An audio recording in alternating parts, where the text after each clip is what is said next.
Sebanyak 602 warga Palestina akan dibebaskan pada pertukaran tahanan ke-7 pada Sabtu 22 Februari 2025 waktu setempat. Dikabarkan bahwa dalam prosesi pertukaran itu, 602 warga Palestina akan diimbali dengan 6 warga Israel. Mengutip Palestine Chronicle pada 22 Februari, kabar itu diumumkan oleh kantor media tahanan Palestina di Gaza pada Jumat 21 Februari 2025.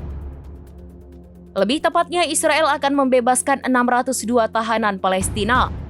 Jumlah itu termasuk 50 orang yang telah dijatuhi hukuman penjara seumur hidup dan 60 lainnya dengan hukuman penjara yang panjang. Selain itu, 47 tahanan Palestina dari Kesepakatan Shalid 2011 yang telah ditangkap kembali, serta sebanyak 445 warga Palestina dari Gaza yang ditahan setelah 7 Oktober 2023 akan dibebaskan.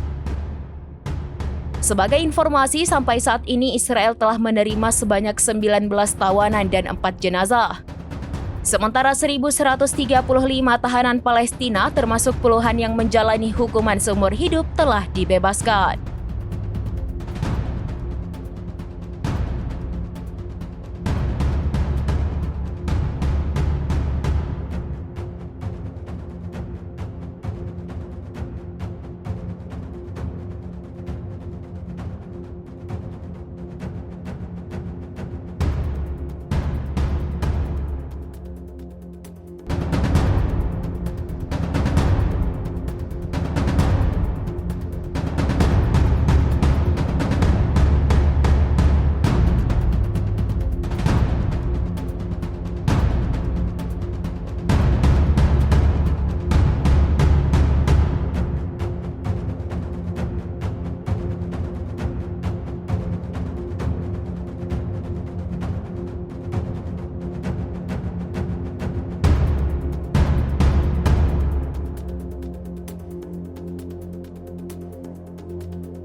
Download Tribun X sekarang, menghadirkan lokal menjadi Indonesia.